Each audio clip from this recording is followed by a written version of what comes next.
Why, hello, everyone. Hello, mortals. We are back with Mistresses Behind the Myth, Season 2, Episode 2. We are so glad to be bringing you this second episode about Jorōgumo, the Spider Woman. And we are definitely still in Japan. We're all about Japanese mythology.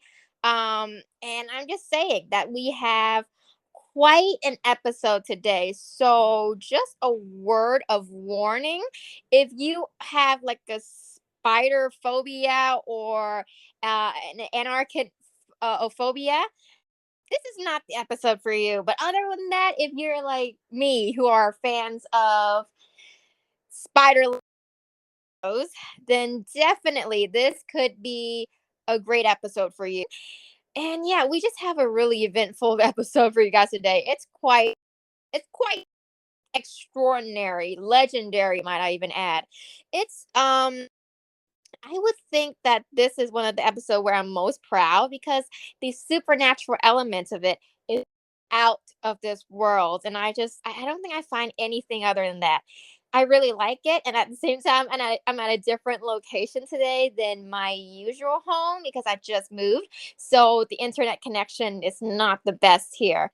Warning, if you have a spider phobia, please, please, please, please, this is not the episode for you. You can maybe want to re-listen to it later or not listen to it at all. The one thing we don't want is to trigger anyone's fear or phobia because the content we're about to give you is quite intense in some way. It is quite scary. Not really to me, but I think it has certain horror elements to it that we need to be careful. So, hey, what's up, mortals? Great, everyone. Actually, I just gave everyone a little bit of warning. I'm about to type the warning here. So, like I said again, repeat warning, warning, triggering content. If you have an anarchidophobia, Arachnophobia. Arachnophobia. Why is it not anarchid? It sounds much better. I'm sorry. I just like to screw up words. Arachnid. Okay, whatever. I sound so spoiled. Okay. But yeah, I just like I said today, we have quite a an intense episode. Like anytime when we're dealing with Japanese mythology, I love it because of the intensity of it. At the same time, I'm always a bit, I don't know, I wouldn't say disgusted, but a bit bothered by the content that I'm researching. Just saying. Yeah, I love it so much. Like I love Japanese horror for the reason that like the culture, the amount of culture that's embedded in it is so fun to read about, but the monsters themselves, like I'm not very scared of most monsters that I would run into. I mean, like I'm scared in the normal way where it's like, okay, there's a big scary thing that's dripping, oozing blood. Ew, that's gross.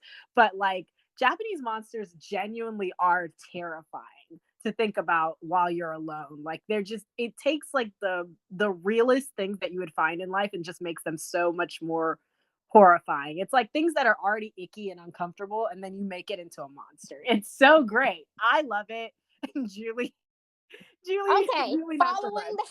following that, I have a story for you guys. But before that, Alyssa, I just need to tell you something that because I am at a different location than where I'm usually am, the Wi-Fi here is a little bit on the downside. So at any time, if you don't hear me or my glitching or kind of like just kind of rocking in and out of the podcast, please do tell me. But other than that, I have something to open up for you guys. I cannot stress this enough. I just told Alyssa about this. This is a whole omen. I don't believe in those things, but this is a whole omen because you guys know one thing that if you guys were here last week for the Halloween special, you guys know I was kind of freaked out because of the content of the story because it's a very realistic story. It is about a woman who suffers just because of how society was being biased against her gender, and therefore she suffers a very cruel, grueling consequence. Do go check that episode out if you guys haven't. Plug in our theme song, I guess, and then this week when I was doing this research, I was like, comparing last week, this is so much better. It's not that scary. It's not even scary at all. It's interesting, but it's not that scary. But then today, when I was like just kind of minding my own business, I got into the shower, and guess what I saw? A spider. I saw my first spider in the shower. I have never had this happen to me before, ever. And then today we're talking about the Spider Woman, Jorōgumo, and then it happens. She's after me, I swear. I swear, this is something. It's out of ordinary. And it's so weird because I remember when we did last week's episode, we were talking about the name that you were looking for is Kuchisake Onna. And like she said, if you haven't seen that episode, definitely go back and check that one out. It's very thrilling, very scary. I suggest listening to it in the dark. Julie would not, but I do. I would not. It's a very scary story, but I remember the last time when we were telling the story, you kept hearing like noises and weird stuff kept happening. And we did it late on purpose because it was Halloween. And so I find it hilarious that like right when you're doing research about this monster and it's a spider demon, you start seeing spiders. It's This like is so weird. Like let me you. I'm just that kind of person where I love horror, but I get freaked out by it. I'm like one of those people who's like curiosity kills the cat. Curiosity gets the best of me. But during this research, I was not afraid at all because I think I've tasted the extreme thanks to AJ Scream here. But basically, I felt fine. I was doing my research in the dark as well. Versus last time, I would not have dared. But when I got into the shower, like you guys must know this, I don't really care for spiders. I see them around, but never really like in my home that much. Maybe here and there, like few years apart. But going into the shower, meeting a spider is like 2 hours before you're about to do a podcast about a spider woman demon is like what am I supposed to think about that? Coincidence? I think not. I But think yeah, Japan has it out for you. They're sending their yokai to come and get you. girl, Alyssa. If something happened to me tonight, I hold you all responsible. You're paying for the entire funeral. Come on. You're paying for the entire funeral, and I know it's not easy money. But yeah, please take us into the introduction, please, please, please. Okay, so well, that cat's out of the bag. We've already talked about the type of yokai we're talking about. Of course, it's the spider demon. So we're gonna get right into our intro and start today. So, welcome back, mortals. After such an addictive late night story with our very own slit mouth woman, we seem to have been lured and stuck in an endless web of Japanese stories and monsters and monsters. And speaking of monsters and webs, since we are here in Japan, we're gonna spend some time exploring all Japan has to offer for a bit.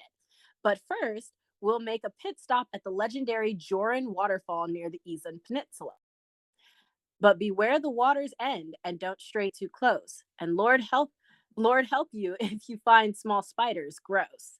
If if too many you see, surely you should flee, but not too quick.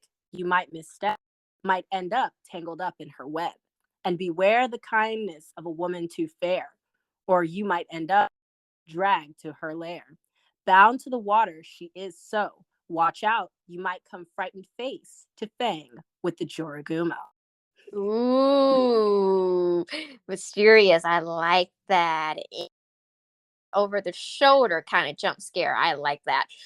And here's the thing about this whole story, that because Jorōgumo has become such an iconic figure in the Japanese culture. She has blended in with the culture so deep that what we're about to tell you guys today, there are a good variation of what she looks like or how she's interpreted in history, in mythology, and at the same time in pop culture. I cannot wait to get to popular culture connect, because we have just so many like just modern media portrayed about this creature, about this icon, and I Oh just yeah, can't the wait to get there. Jorōgumo is basically, if you think of like Bigfoot, like it's basically the kind of urban legends and folklore that you see here in America, like where it's like, oh, I saw Bigfoot or I saw Exactly. the Loch Ness monster. For Japan, it's more of I saw a giant spider demon in the woods. Oh Like yeah. it's that level of fame. Definitely. So now I'm going to move on to the first topic, basically, about the legendary spider. Look at the poster, please, people. I work hard on that. Look at the poster. So basically, They're the very nice. legendary spider we have here. I'm going to speak a little bit, basically, about her origin, her legacy. I call it legacy because why not?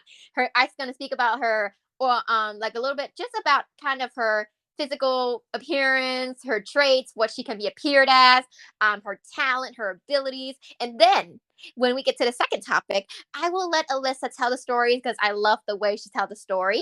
It's horrific, but at the same time, it's kind of that horrific thing that we can laugh about, basically. So yeah, I'm going to just go ahead and jump into it because I just can't wait. I love this story. On a level that, like I said, you're scared, but you can laugh at it. It's Yeah, one of those things. this is more a fun story. Kuchisake Onna was like gruesome, but this is more fun. Yeah, this one is just, I like it. That's why I wasn't really so scared until I saw that spider in my shower. Beware, people. Be freaking aware. Okay, so Jorōgumo is a famous spider type of yokai. And a yokai is basically a creature of supernatural entities in Japan. It can shapeshift between three forms. So Jorōgumo has like one of her form is described as a giant spider, like this very big.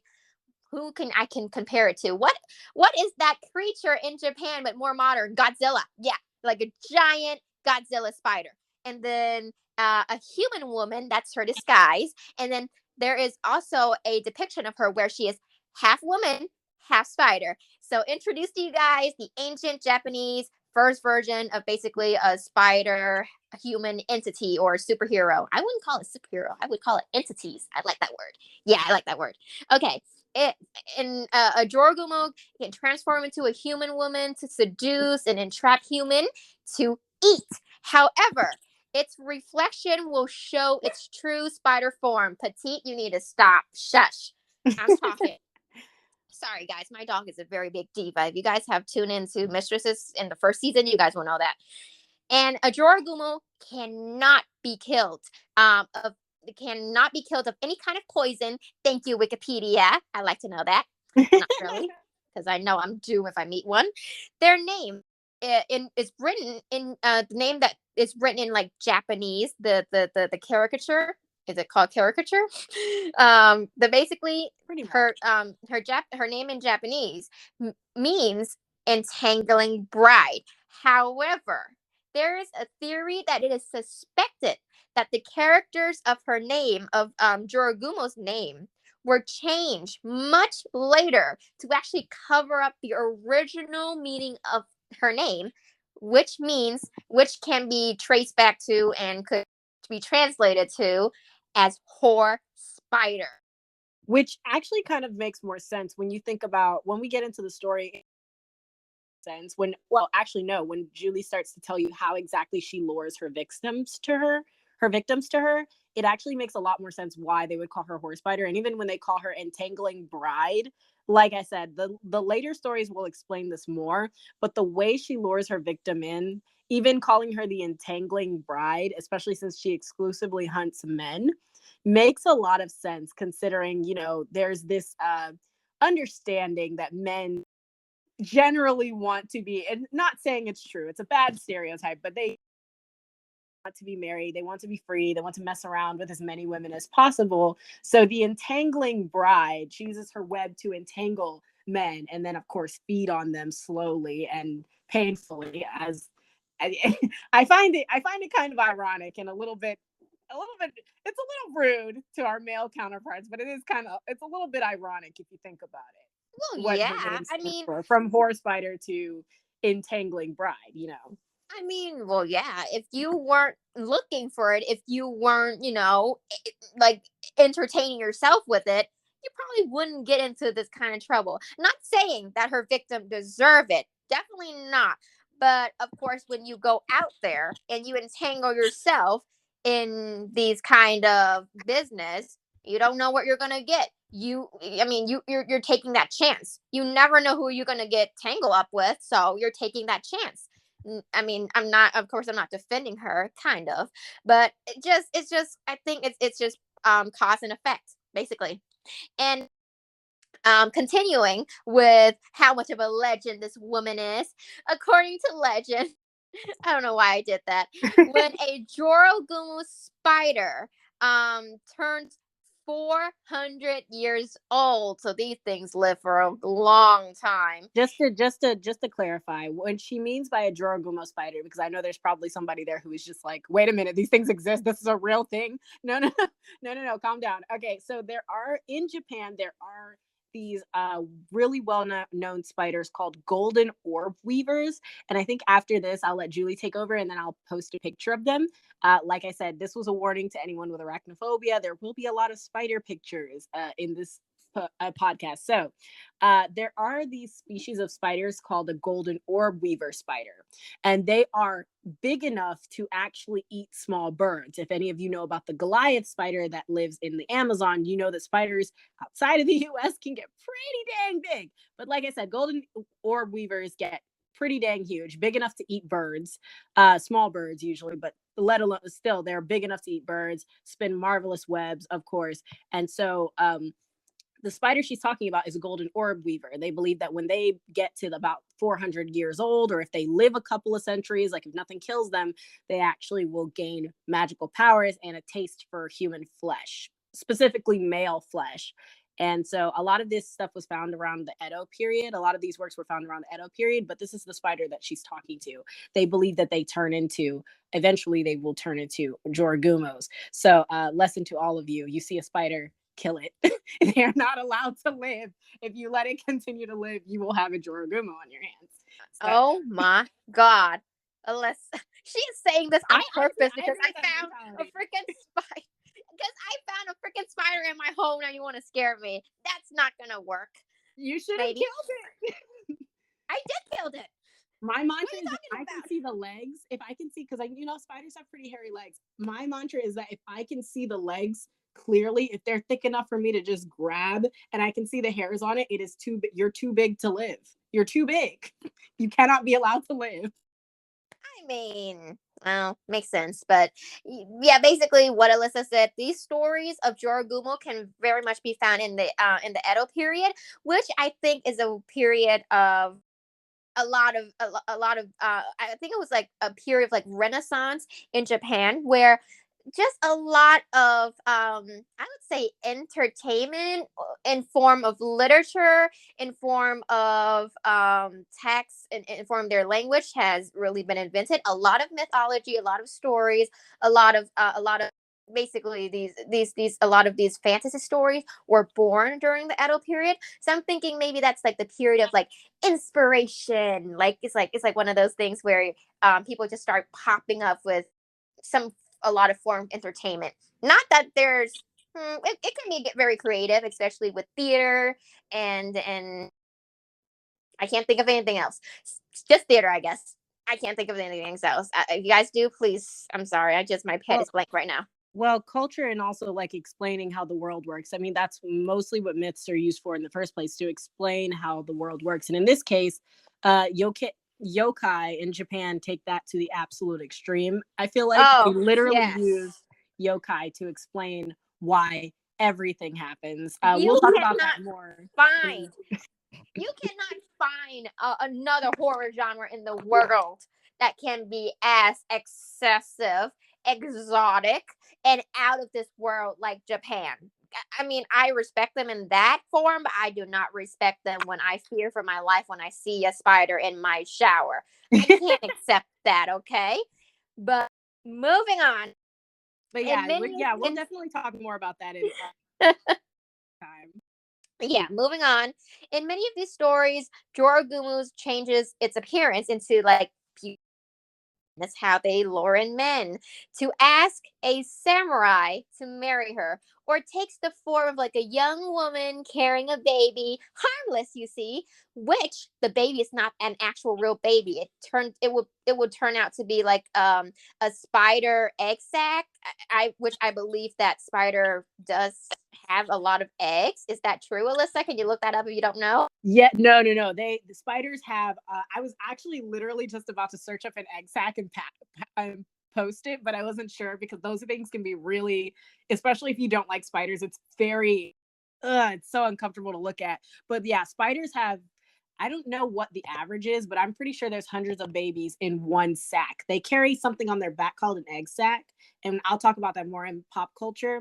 More Yeah, and people that work actually we with do spiders, have but there's a like yeah, we do have like a short story on this, but I think because me and Alyssa did have like the same short story, but I think it's going to be better if we tell it under the topic of the variation spider, which is like the last topic, where I'm going to speak more about many different variation of the Jorōgumo and how, you know, people recorded their sighting, their experience of ever coming across a Jorōgumo. And I think this short story about, you know, the beautiful woman or the one carrying the baby would come in handy. So we're gonna save that one for later. So tune in, you know, for the last half an hour.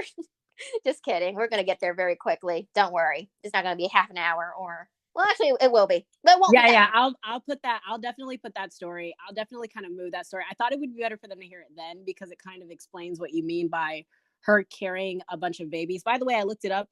The egg sac of a spider can carry. It's literally like a giant like silk sac they carry on their backs, but it can carry anywhere from 400 to 600 babies in one sac. Okay, you So need to she's kill them. carrying You need gigantic to spiders kill them. babies. Okay, if you see a spider, squash it. You do not need that much anarchists in the world.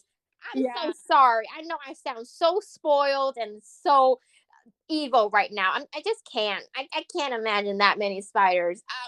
I'm sorry, I guys. don't think anyone sounds spoiled when it comes to 600 gigantic spider babies crawling around in a sack. That's really. I'll post a picture. Yeah. Continue. Move the story to our variations, and Okay, I yeah. will post some spider pics. Okay, so while the victim is like distracted, what is it? There is these stories where I'm sorry, I'm skipping ahead of myself. In many stories, Jorōgumo changes its appearance into like beautiful woman asking a guy to marry her, and in form of like a young woman or a young woman who's carrying a baby, which would turn out to be egg sacs. Yikes. In other legends from the era, it was said that a beautiful woman would entice a man into a quiet shack. So if you see a woman in the wilderness alone, run for God's sake. And she would begin playing like a biwa, and which is like a type of Japanese lute, while the victim is distracted by the sound of the instrument. She would bind him. So the victim is going to be men here. Interesting. She would bind him in like spider silk threads in order to devour the unsuspecting person as her next meal. Very spider like, but more, it's very much dramatic, to be honest. With the whole luring your prey into your nest or your place, your woman cave, whatever it is, and then bind him up with your silk and spider web, and then just devour him. Okay, very spider like.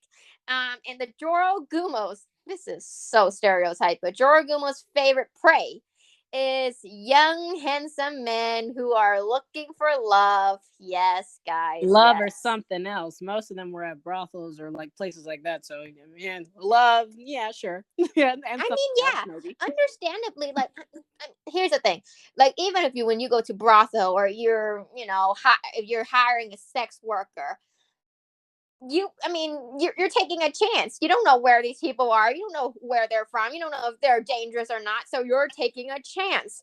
It's a gamble. So if you lose, you really really lose. I'm just putting it out there. I'm not shaming sex worker. I'm not shaming people who take up, like, you know, sex worker services or anything. But you must know what you're paying and what you're doing is a gambling game. You're taking a chance, and it could be dangerous. Oh, and Just for the putting it there. Jorōgumo, it's a gamble. We won't get into that conversation, but it's definitely, I will say it's definitely a gamble that in this case, the the customer is most definitely going to lose. Yeah. Yeah. But moving So on. Well, moving on. So when like a Jorōgumo spots like a man she desires, like, ooh, he's bougie, I want him. So and what she would do is she invites him into her home, and he is usually never seen again. And she can operate like this for years and years and decades and centuries, even in like the middle of a busy city, while the dissociate skeletons of hundreds of youth built up in her home, or more likely her attic. A bit poetic, but I like it. And drawing, there are drawings that depicts Jorōgumo as like a half woman, half spider, surrounded by her spider children, and their body size average, oh my god, between 2 to 3 centimeter long, but they can grow much larger as they age. Some are large enough, like Alyssa said, to catch and eat small birds. And this is actually true in real life now, guys. There are spiders that can catch and eat small birds. Just putting it out there.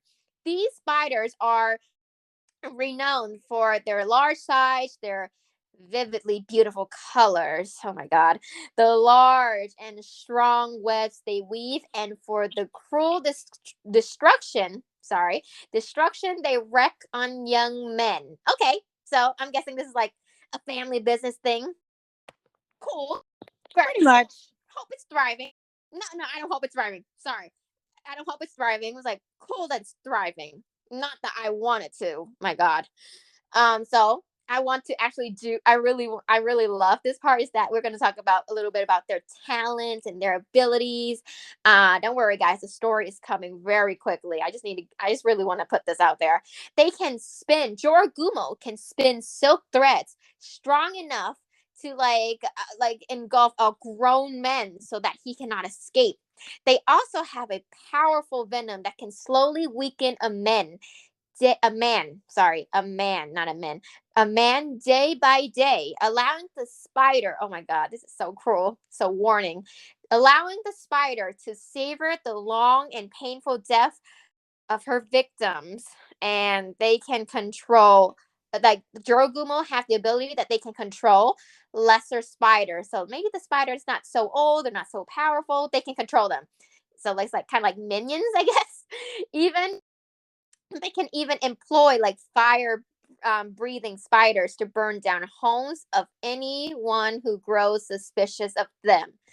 And they do actually eat the men. Like they do suck, because most spiders actually drain the blood, and they and I don't know. Ugh. Japan does, they drain the blood of their victims. They like wrap them up and then drain their blood when they're like wrapping them up for later in their webs. And they kind of just, if you ever see a cocooned animal, that's probably its food. But like I know that like Japan has this weird fixation with like vampiric like monsters. Like sometimes you will see them like not, they don't even rip you limb from limb or anything. They're more than likely, if it's a Japanese monster, I usually notice that they're always drinking some sort of blood, even if they have nothing to do with like vampiric or spider like creatures. They're drinking blood.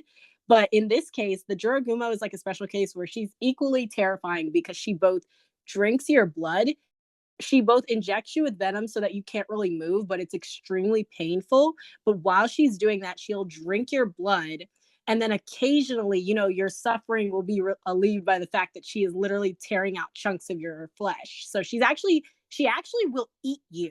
So sometimes most of the time there are corpse, or at least bones, that are hanging from the trees, wrapped in webs. So if you enter that part of the forest, you'll see it decorating her lair. Like I said, bones Like and bodies hanging from the like a trees. Christmas tree, like a Christmas tree, like a shrine to her accomplishments.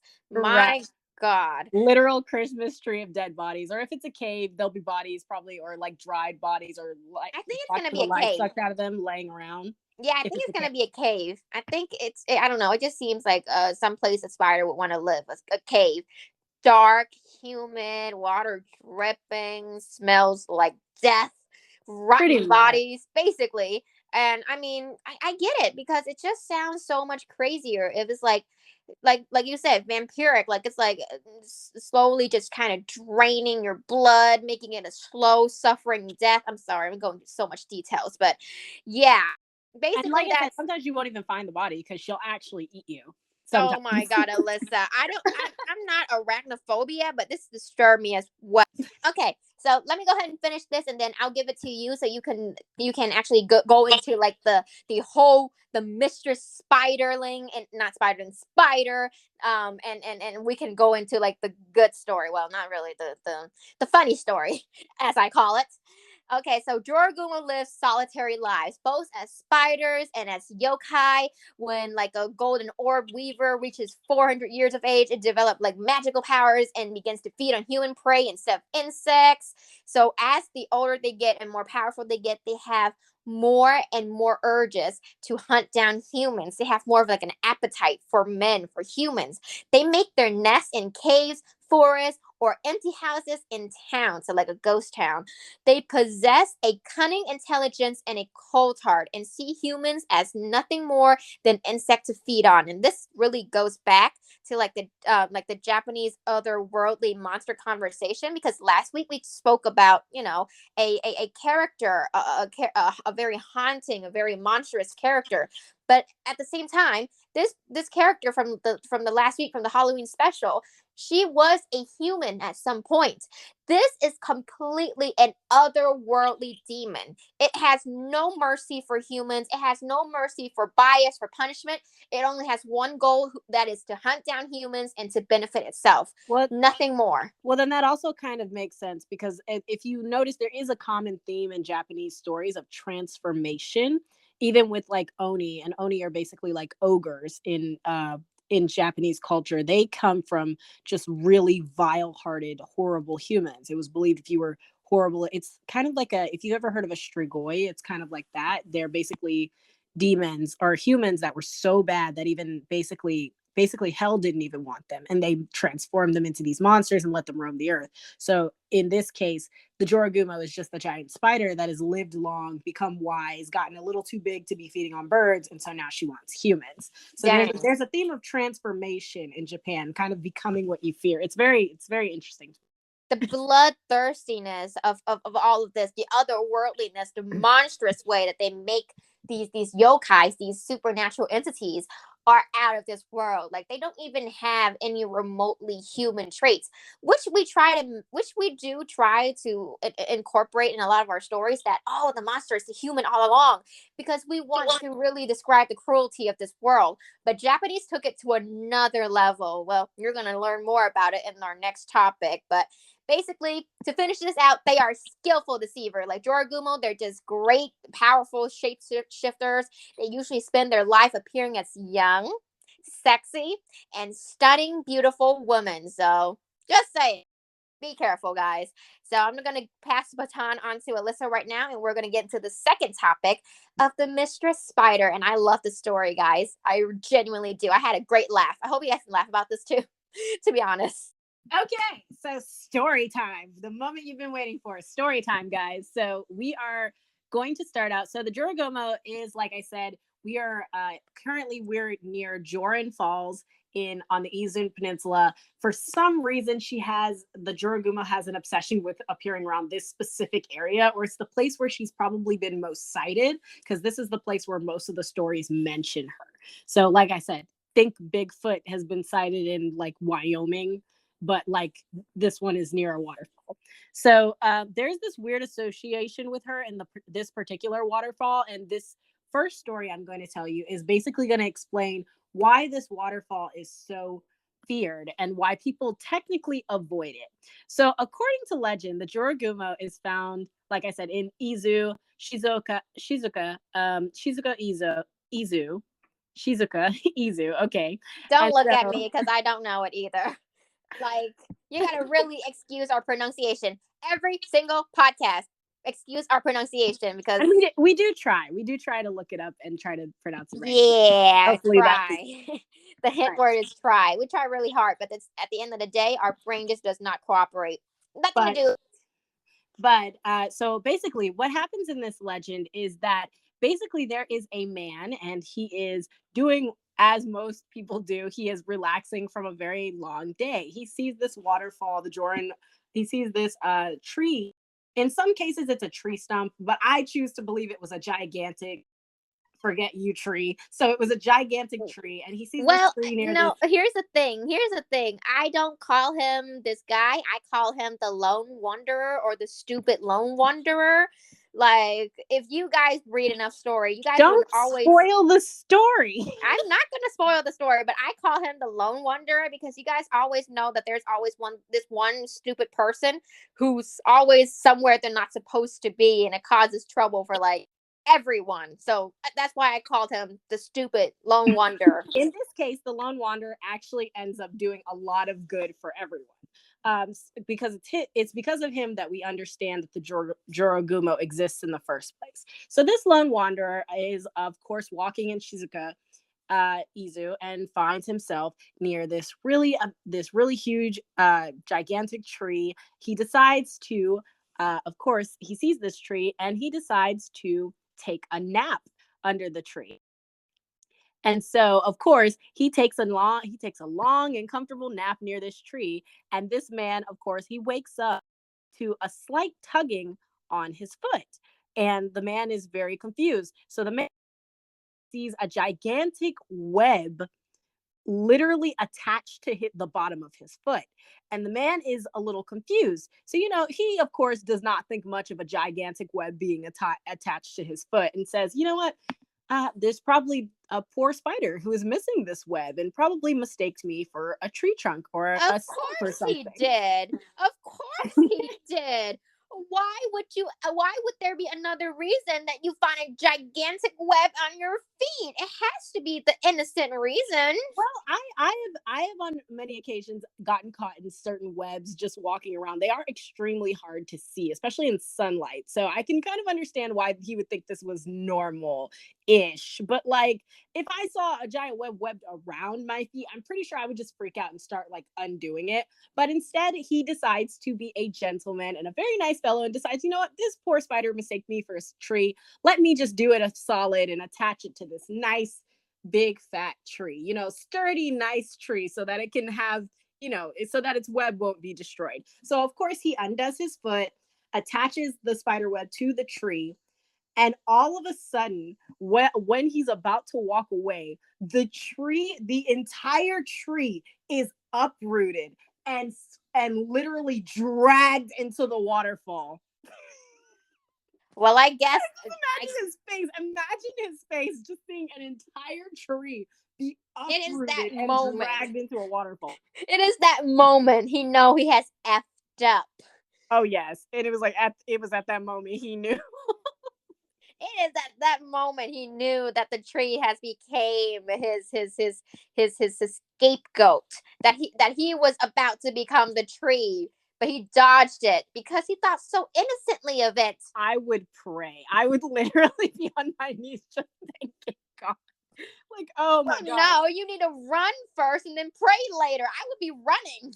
That is true. Run first, pray later. But basically, because of this incident, so basically the man understands that this is probably he understands that this is probably problematic, and he, of course, after seeing an entire tree dragged into the waterfall, he comes to the conclusion that clearly there is some kind of demon spider near the Jorōgumo Falls. He, of course, tells the villagers and townspeople, and they ultimately decide very intelligently to stop going to the waterfall, and that it is probably not a good idea to hang around there. So they put up signs and warnings, of course, telling people to stay away from this waterfall.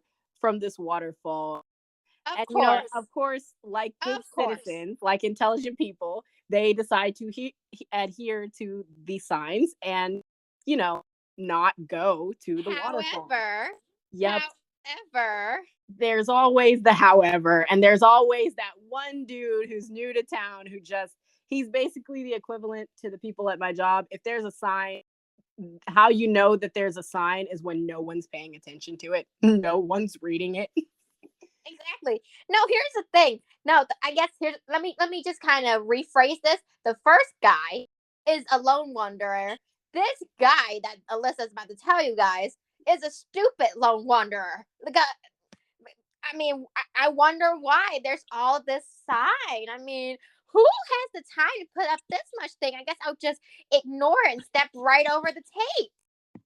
Yeah, quite literally, that is what he does. So basically, this guy comes in. He's a logger and a woods. In some stories, he's a logger and a woodsman from out of town, unaware of the Jorōgumo story. Although, if you've been hanging around town long enough, I'm pretty sure someone would have told you. But I guess that's just a horror movie trope where you've got that one insane person in the town who likes to tell scary stories. But either way, he of course has not heard about the Jorōgumo stories, and he's a visitor, and he of course is not listening to adhering to all the signs that the villagers have put up warning about the Jorōgumo. And so of course he does what woodcutter's going to do, and he starts cutting down wood in the area. So this is where the stories actually start to vary a bit, but I'm going to stick with this one. Basically, what ends up happening, I'm going to tell the story that I know first, and then we can break out into the different variations of the story, because this is where it gets kind of messy.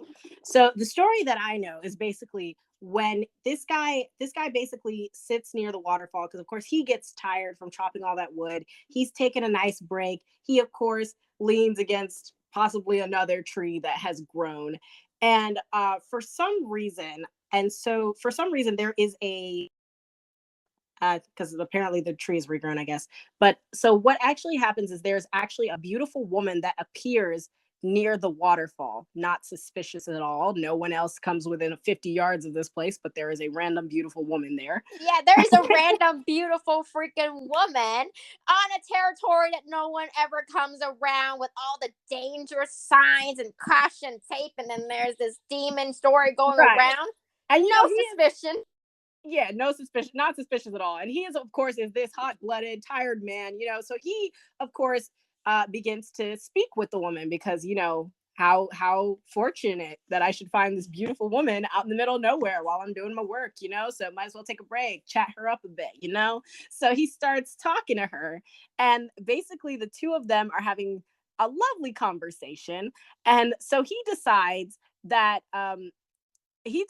to come back, instead of asking for her phone number. I guess they didn't have that back then, so I guess asking for maybe her address to go and visit her. He decides to come to the forest every day, red flag, to go and visit her every day. What a weird So way to court.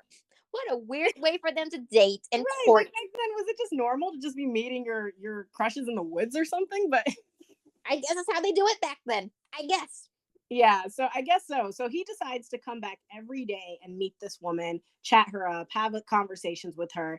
And so as he of course, at the end of the day, after his chopping wood and all this work is done, goes back to the village, and he does this regularly. So um lo and behold, side story, a monk actually has come to town at this point, and he of course starts talking to a lot of the people, noticing that everyone, he does the smart thing and talks to the people, and noticing that everyone has a problem with this waterfall.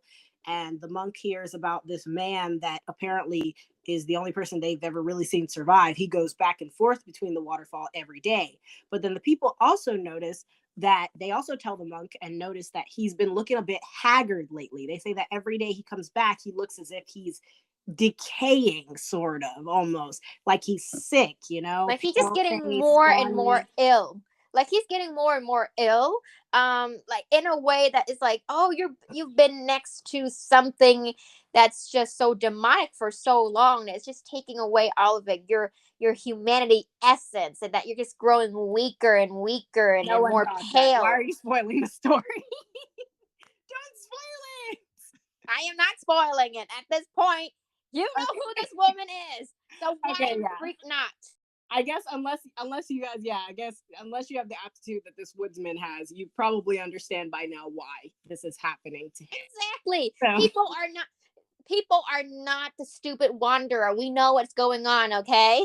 Yes. And so basically what happens is the monk decides that this is a bit suspicious. And so he decides to follow the woodsman one day to this waterfall that he's been visiting. So quick side. And so he, of course, sees the man speaking to this beautiful, he doesn't see the woman. He sees the man speaking to this beautiful woman and decides, okay, that's a little weird. beautiful woman in the middle of a random forest. Okay. And so apparently he goes back, and the next day he follows the woodsman again. This time he actually starts speaking to the woodsman and telling her, asking him questions, like, what do you know about this chick? You just come here to meet her every day in the middle of the woods. And so they start having a dialogue. And so the monk decides that this sounds a little bit familiar because he, for those of you who don't know, the monk are more like the holy people. Think the priest that killed the vampires. So like that. So he's basically, he decides that this sounds a little bit suspicious. And so what he decides to do, because he has noticed the guy, he also is, like I said, has been told by the people that this guy is looking a bit haggard. He's looking a bit ill. And for those of you who don't know, there is something called miasma. If you watch a lot of anime or you're into the pop culture, or you know a lot of these stories, you probably have heard this word. Miasma emits from demons, supposedly. And it's like, it supposedly takes away your life essence over time. It's poison to humans. Too much of it can kill you. It's not a real thing, I don't think, but it's in a lot of these stories. So he does notice that this place is thick with that. And so what he starts doing is he starts putting up a bunch of sutras to purify the place. And so while he's doing that, he's about to put one on the waterfall. Lord knows how he's going to do that. But right as he is about to put a sutra on the waterfall, there is a web that flings out to basically try to, I don't know if she was trying to slap him or grab him or hurt him, but the web flings out immediately, and he sets the suture on that thing. That thing bursts into flames, guys. It literally is like, you just hear a shriek, it bursts into flames, and the dude basically says, yeah, my guy, I'm sorry to tell you this, but that nice female that you were talking to, she might be a spider demon. She's most definitely a Jorōgumo. This place is most definitely haunted, and you should most definitely skedaddle. And so I guess beside all of the signs and warning and yellow and red tape, this works as well. The lit up, he was trying to do. I guess that's some kind of proof. Who knows? Yeah, and so basically, of course, this story ends exactly how you would think it does. Of course, the soldier, not the soldier, sorry, we have so many soldiers in these stories. The woodsman. So, of course, the woodsman here adheres to the monk's word. He listens to the monk. He's a bit bummed out that his girlfriend was a spider, but he decides to take the intelligent route and leave and never come back. Psych.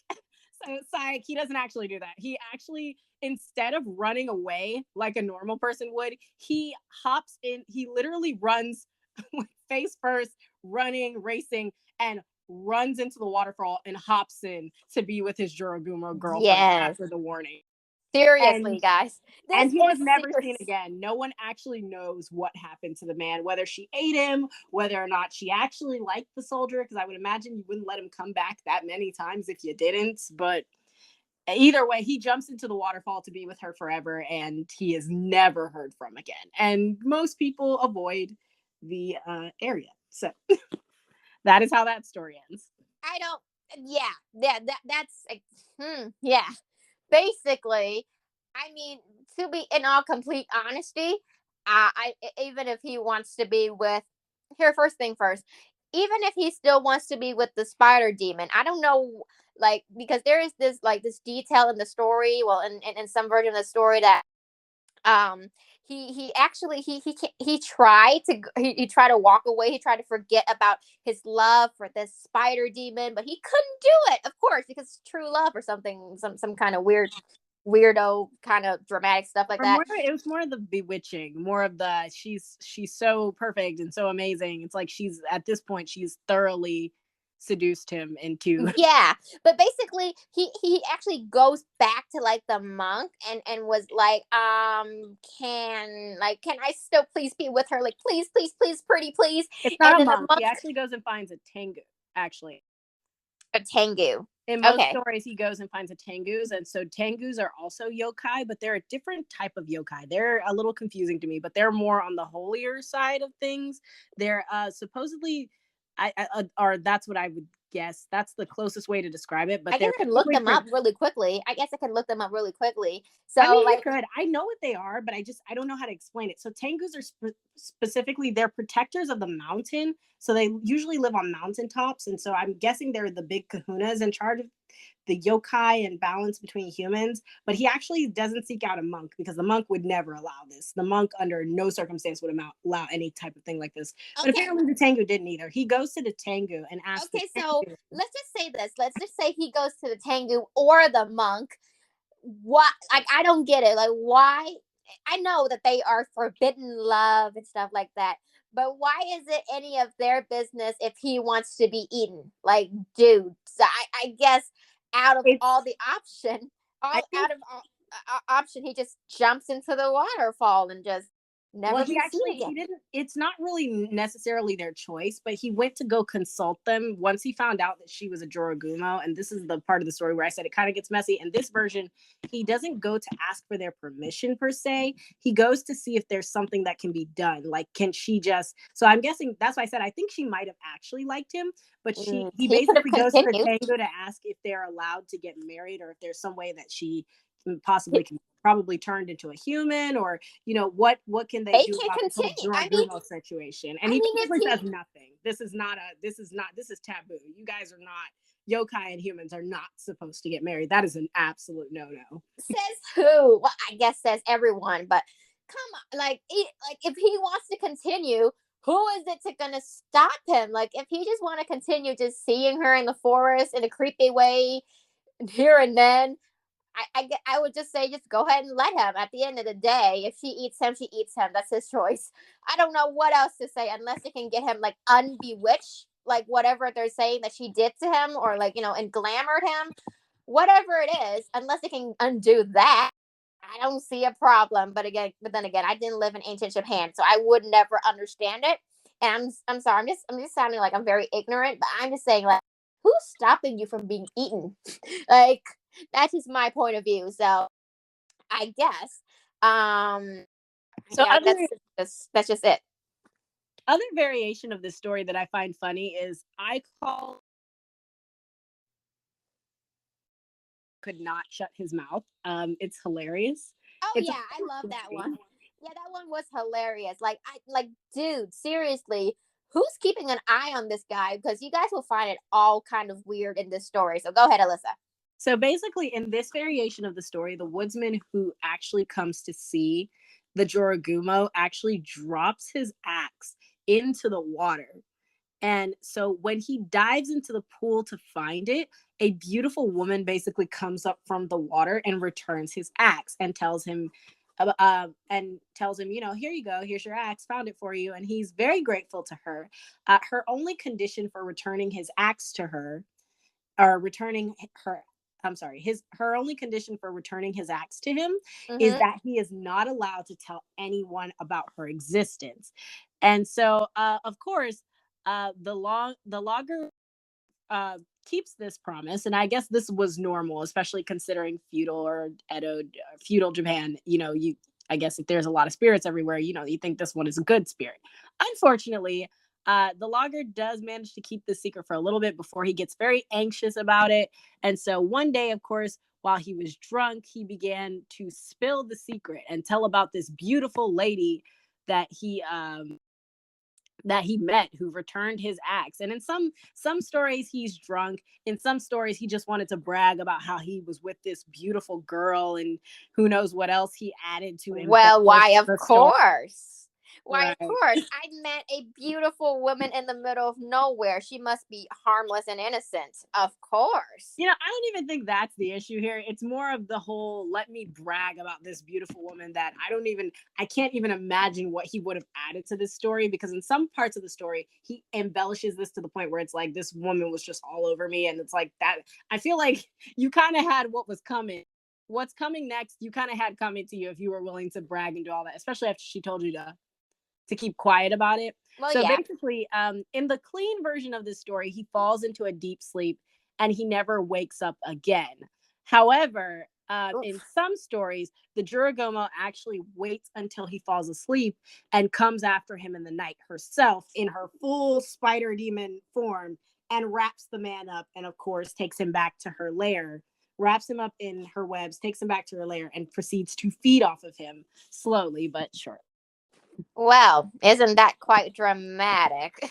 Man, the monster comes after you at night. That's everyone's worst nightmare. And like I said, under the variation topic here, I said from the beginning, Jorōgumo has become almost like a cultural icon. She's known and spread by fear and superstition. But sometimes it is maybe a little more than superstition because if we like we said during the is it Edo or Edo? I'm Edo. sorry. Edo period. Edo, yeah. During the Edo period, a lot of documented writings and stories about the Jorōgumo has really blossomed. I'm so sorry. Excuse for my pronunciation. In the Tono Igusa. Wait, let me go to where you're reading.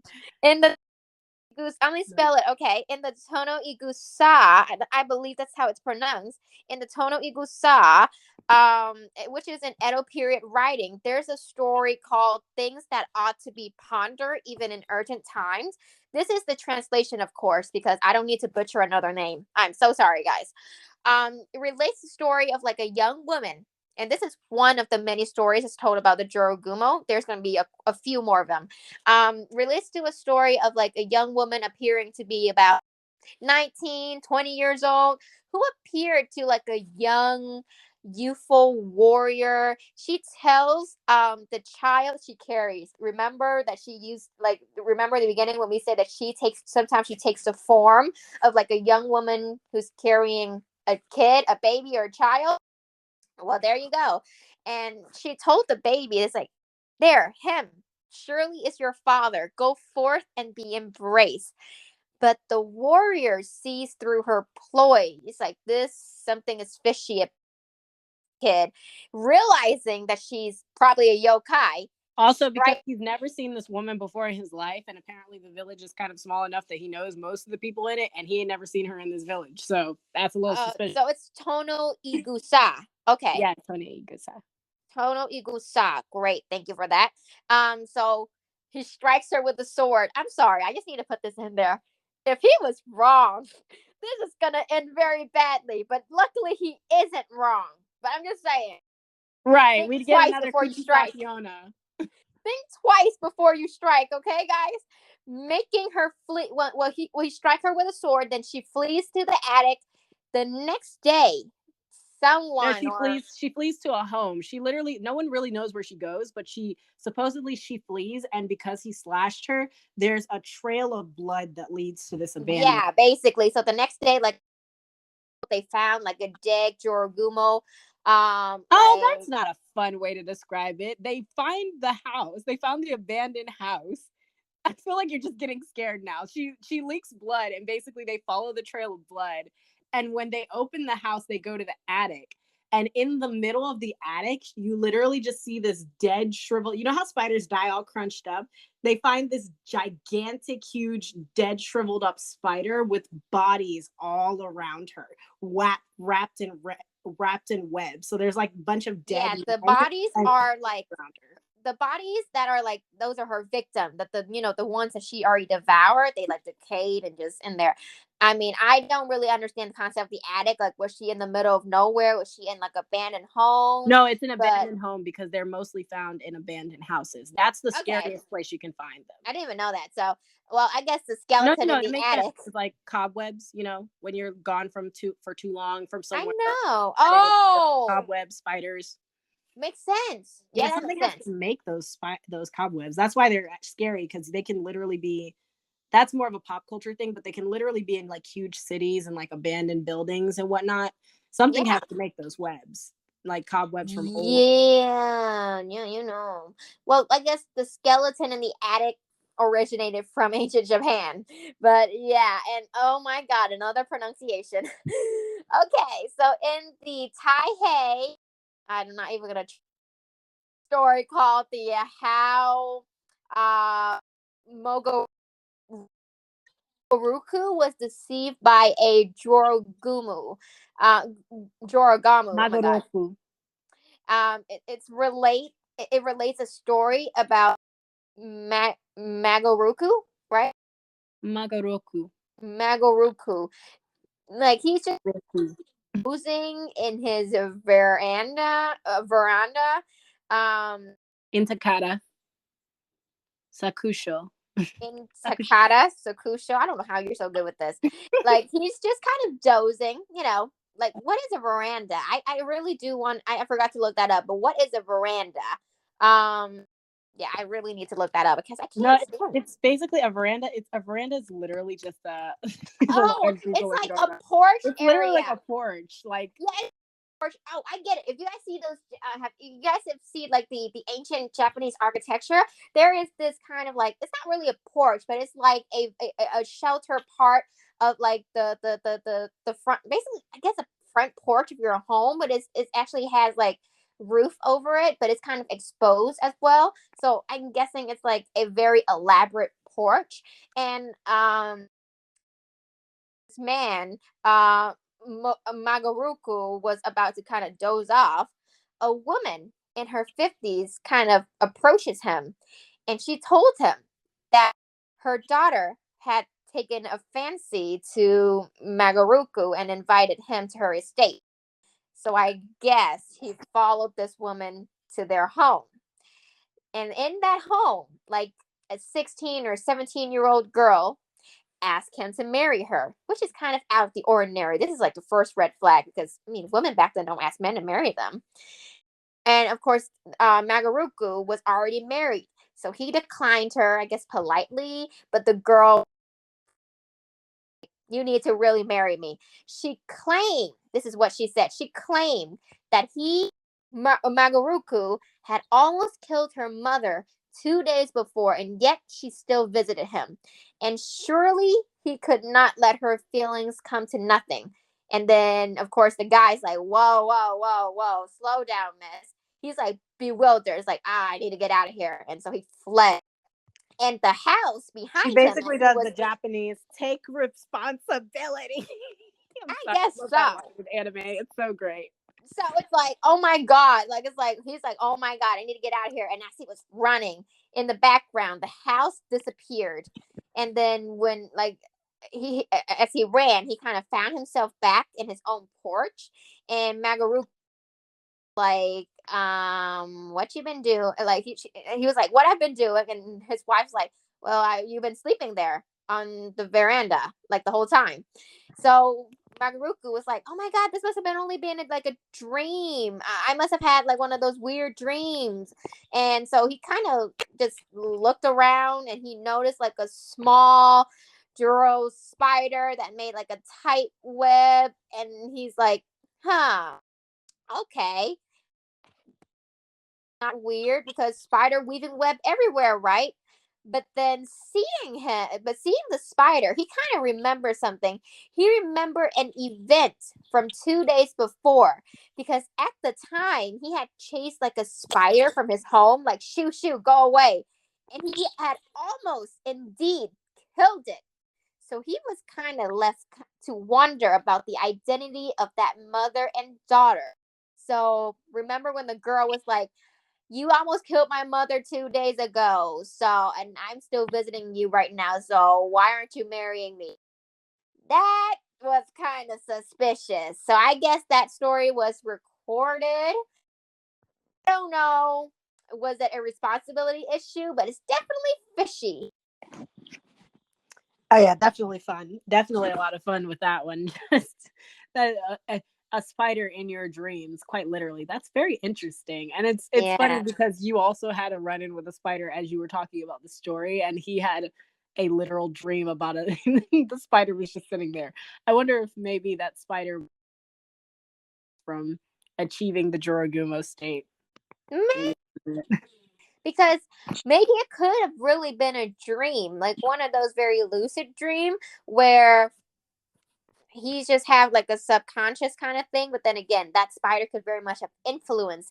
So maybe they're not, maybe that spider wasn't to the point where they're powerful enough to appear in human form, but they can definitely infiltrate someone's dreams and soul. They have like some kind of power, just not powerful enough to become a human yet. That's what I'm trying to get at. So this is my favorite part. This is called our pop culture connect, and I really, there's just like a bunch of good facts that we have here. So definitely, like, specifically the So sorry. This is like Latin again. Like, why am I running into so many foreign language? But then again, We are doing but stories from around the world. I'm Yeah. terrible with pronunciation. Why can't I pronounce these things? Specifically, the Nephilia clavata, which is also the Joro spider. So these spiders do exist. I'm not trying to squash them when you see them, please. Well, the spiders Due to the large size, as well as the bright, unique colors of the female Nephilia, the spider is well known in Japan.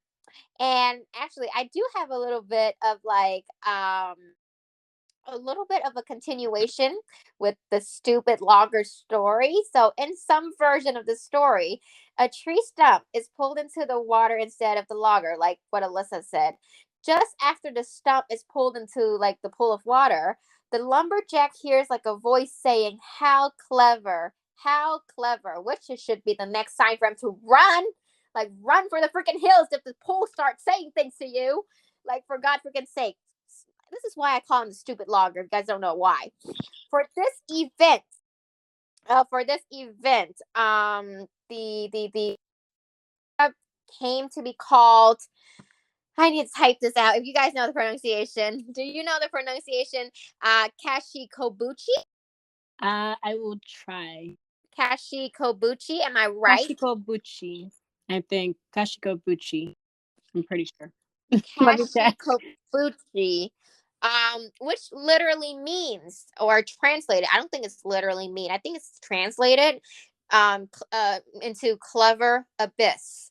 And in Kashikobuchi, the Jorōgumo is worshipped as a goddess who protects people from drowning, and a monument and a small torii still stand at the location. So that is surprising because we have been speaking about how the Jorōgumo has been like a demonic icon, but then there's actually a place where the Jorōgumo is worshipped as a deity, which is surprising. Not really surprising, but very out of our topic today. I just thought that was like a really cool thing, that the place of worship still exists today, and there are still people who worship, and there are still people who fear and demonize this character. Well, it's also said that she used to the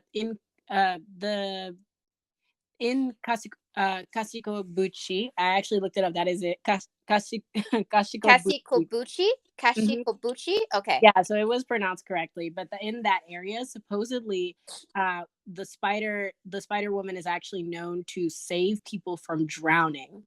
Actually, I don't know if it's specifically because the lumberjacks survived, but in most stories, in their stories, she actually saves you from drowning, and she's supposedly a savior, which is why there was an entire shrine built to her. Oh. I mean, I guess he survived. I don't know if she saved him because she was like, "How clever!" No. It's separate stories. There are separate stories. Oh, it's a separate story. Mm-hmm. Okay, that makes sense. Like I said, myths come in many shapes and forms. They can be totally different from each other depending on who or where you heard it from. So that doesn't really surprise us. It's just a different term of what we've been telling. So I want to get over this whole popular culture thing about, books, TV, anime, TV shows, and stuff like that, so we can get to something more interesting. The Joro spiders appears in many Japanese-based animes and games. Although not specifically mentioned as a Jorōgumo, creatures which are half spider, half woman, and eat human flesh also appeared in Western TV series and books. So books, we have like The Magic Dreams by, I think, Ilana Andrews. Tattoo by, oh my God, I am so sorry. I'm going to butcher pronounce this, Alyssa, or can you not? Junichiro Tanisaki. Tanisaki. Yes, Tanizaki. Sorry, Tanizaki. Yeah, they've written a book called Tattoo, which also featured the Jorōgumo, and then The Spider by Hines Ewers. Hines Ewers. Hines Ewers. Okay, yeah. I'm so sorry. I'm butchering all of these names. I'm so sorry, guys. And then, of course, there's also the anime, which is Yokai Watch. Yokai Watch is very interesting, especially because it's more of a parody, I feel like, to Japanese stories. So in a lot of Japanese stories, yokai, like I said, are to make it easier, in easier translation, they're translated to demons, but that's not necessarily what they are. They can literally range from anything from a haunted shoe to a literal rock possessed by a A kitsune, which is haunted more of shoe. a demon. Like literally a haunted shoe. A literal shoe can be a yokai or a Okay. literal rock. There's a little rock in Japan that everyone's scared of because supposedly a kitsune, which is a real actual, a different type of demon that supposedly has possessed it. And like at one point the rock, I think I talked about it last podcast, but the rock cracked open and everyone thought that the spirit had escaped and was going to kill everybody. But Oh, it was a whole thing. Like, but Yokai Watch is a fun parody if you ever want to watch it. It's a fun kids show, fun animation, basically about how Japan blames all of their problems on, of course, yokai, and it's actually very interesting. Who It's else? like, yeah, Who it's literally freaking else? yeah, and it's literally in the song. They literally sing a whole song where they're like, "Oh, yokai, it's all their fault. It's all their fault." Yeah. Because literally most things, yokais are the myth. So for simpler terms, we call them demons, but they literally are the myth itself. We say mythology explains why things happening. Yokai are that for Japan. It seems. Yes. Um, Basically. moving Yeah, on to like I just TV feel shows. like this whole entire thing is interesting.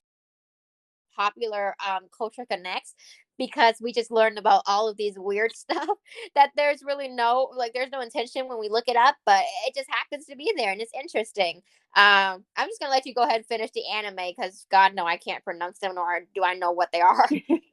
Yeah, so then of course we've got aside from anime, of course, Dororo, there's Yu-Gi-Oh, Rosario X Vampire, there's a lot of those that appear there. Kami-sama Kiss is also another one. It's not about a Jorōgumo, but you do get to see a gigantic spire demon, and actually in that story they call it a Tsuchigumo, which is actually what I grew up hearing it called because I watched a lot of anime. I heard Tsuchigumo, so Oh, that's Jorōgumo cute. was kind of new for me, but Oh, that's not cute. entirely. Huh? Okay, that's cute. I mean, I'd understand why these things are more parodied than you because it's just a fun story. I think the Jorogumo, I mean, it's still very terrifying and horrific, but it's just a lot of fun story. So the TV show section, we have Doctor Who, the episode of The Runaway Bride, featuring like a giant half woman spider who is intent on eating one of the characters. I have to specify the episode because Doctor Who is a very long running sci-fi show in England. And Escape the Night, Hellboy, Sword of Storms. Hellboy visits Japan and battles like a giant green fire breathing Spider Woman, which I actually really want to see it. Why haven't I seen that? It does sound very interesting.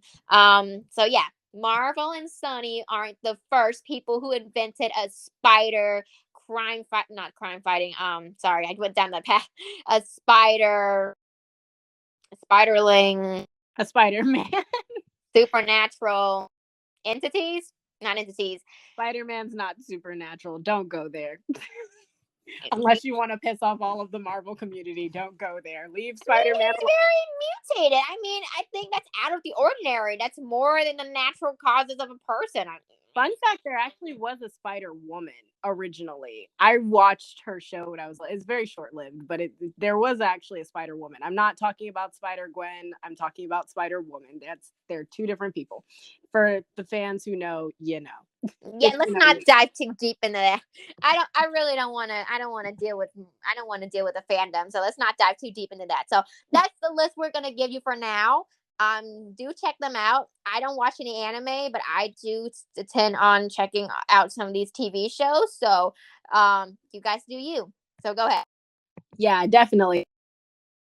Most of these other hitting points for Pop Culture Connect. I do want to touch on one before we go that specifically seemed to kind of bother me because I think we pretty much touched on all of these. It's the fact that it concerns me, and it never really bothered me as much until we really started looking at the Jorōgumo story. It's always been on my mind, but why is it always a woman? Every time we have some kind of monster or something, or it needs to be disguised as something, it's always a female. Even in like early and current pop culture, if the monster demon thing transforms into human or is trying to lure you in, it's always disguised as a woman. I've seen times where it is also disguised as like a child, and sometimes it's even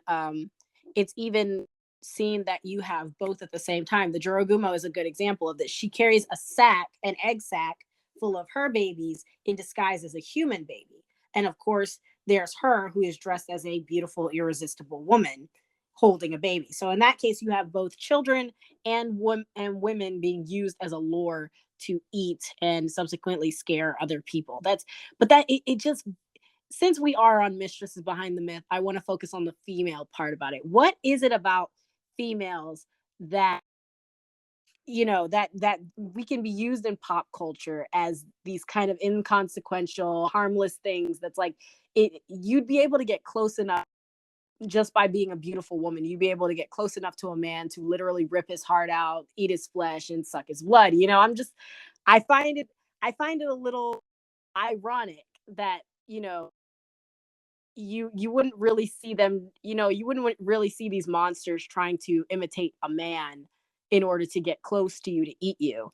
A child, I could understand, it's a small child, it can't hurt me. That's a very good way to trick someone. But a female, I almost feel like it's saying, you're not terrifying and you're not intimidating. And that's why, if I was a monster, I'd choose the form of a female. But over and over throughout history, you've just seen I think any grown person with that amount of, I could understand a child, maybe they don't have the full cognitive functions yet, but a full grown adult is dangerous in any form, man or woman. And the Jorōgumo is in itself and I feel like other monsters who take the form of females are proof in itself that I don't know, maybe we should start looking at that very They're differently. What we see as badass. what we see as threatening, we should most definitely look at that.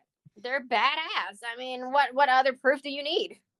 Yeah. But then on the other case, you could also look at it as women being natural seductress and it's just easier to lure men in. But I also feel like it says a lot about the men. Like this man wasn't smart enough to read the signs and think that it was weird that this hot chick just randomly just shows up. I feel like it says a lot about us. And that's what myths are. They're fun ways to they're kind of fun little satires about the Well, society we yeah, live in. It's very funny to me. yeah, men are unconscious towards beauty and anything that's just very superficial. Not only men, but just human in general. We see something pretty, we don't think anything of it. So it's just a way to kind of pick at our superficial traits. Yeah, I have to. Yeah, definitely. Like I said, even with the children thing, children to us are not. You don't think children dangerous, especially because, like I said, they're blank slates for the most part when they're very, very young. You don't think of them as dangerous. So when they actually turn out to be, it's a shock. It adds to the horror of it all. But then, like I said, it also could be a play on the fact that women are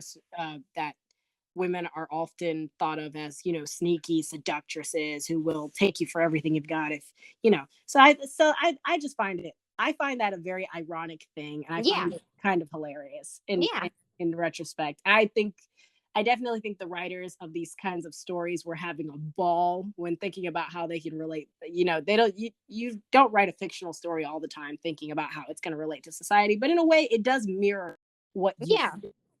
Because it always come back, because all of these products, no matter how much supernatural, how much fantasy we put into it, it it's still written by human, so it still does come back to the norms of humans, of society.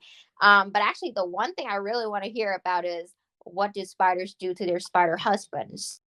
Oh, yes. I actually, oh, thank you for reminding me because I was going to skip that and end this. But no, yeah, that is very interesting. So I find another reason I find the Jorōgumo and the Jorōgumo in general, that's why I said she's more fun. She's very ironic. I find the entire monster ironic. Also because not only does so the Jorōgumo, of course, seduces the men and wraps them up. So she's not really that interested in the men. She sees them as a food source. So it's just more of a way to get them to come to her. So in real life, female spiders are actually a lot bigger than their male counterparts. I found a picture earlier, but I lost it. I wish I could have posted it. But if you look up male spiders versus female spiders are significantly bigger than the male spiders, way bigger. So big, in fact, that the male spiders, when mating with female spiders, kind of act almost as parasitic in parasitic reproduction ways. So basically, what they do is they will impregnate the female without her even knowing that they've done it because they're so small and undetectable. But Dang. That is so weird. And I know it's natural causes, but whoa. oh, it gets worse because if she does realize that they have impregnated her and she does see the male spider there, most female spiders will actually capture the male, wrap him up, and of course, she will either eat him or she will feed him to the babies. My. Another definition of keeping it in the family. Oh my God. That's why that's one more to add to the list. We should do Oh like my compilation. God. So technically, if we're saying it like that, technically spiders really don't have mates, or because their way of mating is in no way intimate. I mean, yeah, pretty much. She doesn't even know that she's been mated half the time. He's either a food source for her or a food source for the babies, one or the other, but either way, he's gonna be food. So Oh my I God. find the fact that she exclusively hunts men, if it's not some kind of deeper social human meaning, at the very least, they did a very good job with the source material because it actually matches the way that actual spiders view their male counterparts. Oh my God. Oh well, because me and Alyssa did speak about this. What, like, is like homosexuality a thing among spiders? Like, does like female spider mates with other female spiders, or at least occupy some of their time together, maybe spin the same web or something like that? Okay, spin the same web. Like, Yeah. hey, let's okay, but no. So actually I did look a little bit more into this before we started the podcast. And so while it is known that most insects actually, because I guess the way it was described is that they don't really have a lot of time to be looking for mates. It's not really a focus for insects. Even for like say like praying mantises, they do a lot more of like what the spiders do, except they eat their mate's head off. So they chew the man's head off. Um so Mm. but it's not a big priority to insects. So what a lot of insects actually end up doing is they will accidentally, and I think this is clear, this is true for roaches and other things like that, but they'll accidentally mate with but other insects of the same gender as well. Although I couldn't find I could Accidentally, as in they can't tell what gender each others are, or is that yeah, not they're not. relevant? No, yeah, no, they can't. They literally, like, I guess it's also part of the I like I said, I didn't get to do an in-depth research about this. I did watch a couple of like documentaries when I was younger about, and I remember, don't ask why, but I do remember seeing something where they said basically when they're like mating, it's most animals go into heat when mating. And so at that point, you don't really care what, I'll put it this way, you don't really care what's around when you're ready to get around, if that makes any sense. So It sometimes they don't even does. end up mating with bugs of the same species. They will mate with other bugs that are not even within their same species just to, you know, get it on and get it over with. So, Okay, so the idea of like repopulating or reproduction doesn't exactly crosses insects. It isn't on a priority like insects' life, except for like bees or something, or ants. yeah, animals that are more familiar, like, I don't know how to say familial based, or they're more organized into groups. Those animals probably would have a more organized way of getting this kind of stuff done. But Okay. like if it's like a freelance animal, I'm gonna call them freelance animals. Somebody who is probably an actual science major or like an entomologist, and they're probably like cursing me in their head right now. But I'm gonna call them freelance animals. If you're not in an organized colony or something Understand. like that, you're not really looking. You're just trying to survive, man. You're just eating. And solitary. I think that's what they call it. Solitary. They don't live in packs. They don't live in groups. They don't live in families. They don't live in chains. They just do them. pretty much. And as for like spiders, there's no record that I can find or that I could find within that time of a spider ever mating with another female. Like I said, spiders prefer to stay on their own. And most spiders actually, if you look at, there's different types of spiders. There's even ones, they are natural ambush hunters. Some of them ambush you with holes in the ground. So they dig burrows and they'll drag their food. If you fall in, they'll drag their food in there. So I would assume they also are territorial.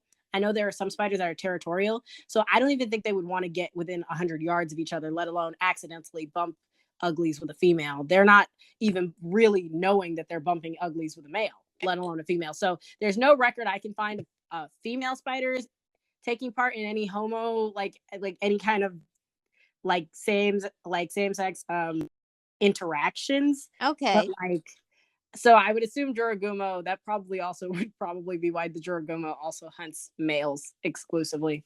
I don't think she would touch a female, but okay, who knows? Okay, so you learn a lot today in Pop Culture Connect, guys. I hope you do good with these information. I am shocked beyond belief. Yeah, speechless at this point. Yeah, I think that's about it for today. Okay. Any closing words? Not really, other than, stay safe. Don't interact with anything that's remarkably like anarchic style. You do Arachnid. you, but at the end of the day, be careful and don't do anything Jorōgumo would do. So yeah, that's all I have. I'm speechless, guys. Hope you guys enjoy all the facts we provided you.